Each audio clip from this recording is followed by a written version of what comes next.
ಮಜ್ಜಿ ಮಸಾಲ. ಎಂತ ಅಡಿಗೆಯ ರುಚಿಯಾಗೋ ರಹಸ್ಯವು 20 ರೂಪಾಯಿ.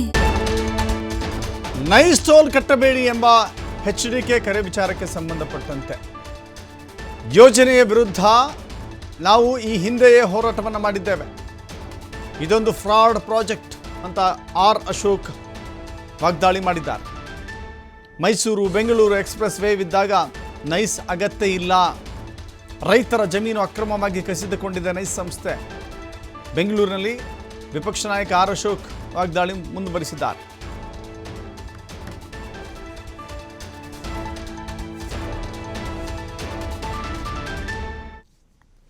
ಮಾಡಿದಾಗ ನೈಸ್ ರೋಡಿನ ಶಂಕುಸ್ಥಾಪನೆ ಮಾಡಿದಾಗ ಆ ಶಂಕುಸ್ಥಾಪನೆಯ ಸ್ಥಳ ಉತ್ತರಳ್ಳಿ ಕ್ಷೇತ್ರಕ್ಕೆ ಬರ್ತಾ ಇತ್ತು. ನಾನು MLA ಅವಾಗ. ಹೈಯೆಸ್ಟ್ ಜಮೀನು ಅಕ್ವೈರ್ ಆಗಿರೋದು ಉತ್ತರಳ್ಳಿಯಲ್ಲೇ. ನಾನು MLA ಆಗಿದ್ದೆ. ಆ ಒಂದು ಉದ್ಘಾಟನಾ ಕಾರ್ಯಕ್ರಮಕ್ಕೆ ನನ್ನನ್ನು ಕರೆದಿದ್ದರು. ಅವತ್ತು JH ಪಟೇಲ್ ಅವರು ಮುಖ್ಯಮಂತ್ರಿ ಆಗಿದ್ದರು. ನಾನು ಬೈಕಾಟ್ ಮಾಡಿದ್ದೀನಿ. ಆ ಉದ್ಘಾಟನಾ ಕಾರ್ಯಕ್ರಮವನ್ನು ಬೈಕಾಟ್ ಮಾಡಿ DC ಆಫೀಸ್ ಮುಂದೆ ನಾನು ಧರಣಿ ಮಾಡಿದ್ದೀನಿ. ಈ ಪ್ರಾಜೆಕ್ಟು ಕರ್ನಾಟಕದ ವಿರೋಧಿ ಆಗ್ತೈತೆ, ಬೆಂಗಳೂರಿನ ವಿರೋಧಿ ಆಗ್ತೈತೆ, ಇದನ್ನು ಮಾಡಬಾರ್ದು ಅಂತ ಅವತ್ತೇ ನಾನು ವಿರೋಧ ಮಾಡಿದ್ದೀನಿ. ಇವತ್ತು ವಿರೋಧ ಮಾಡ್ತೀನಿ. ನಾನು ಅಧಿವೇಶನದಲ್ಲೂ ನಾನು ಸುಮಾರು 1.5 ಗಂಟೆಗಳ ಕಾಲ ಇದ್ರ ಬಗ್ಗೆ ಮಾತಾಡಿದ್ದೀನಿ.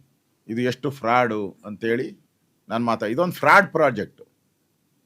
ಈಗಂತೂ ಬೆಂಗಳೂರು ಟು ಮೈಸೂರು ಆರಾಮ್ಸೆ 1.5 ಗಂಟೆಯಲ್ಲಿ ಹೊರಟೋಗ್ತೀರಿ. ಈಗ ಇನ್ನೊಂದು ಅವಶ್ಯಕತೆ ಇಲ್ಲೇ ಇಲ್ಲ.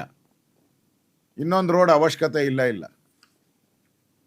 ಅದರಿಂದ ಈ ಪ್ರಾಜೆಕ್ಟೇ ಮಾಡೋದ್ರಿಂದ ಲಕ್ಷಾಂತರ ಎಕರೆ ಜಮೀನು ಲೇಔಟ್ ಮಾಡ್ತಾರೆ.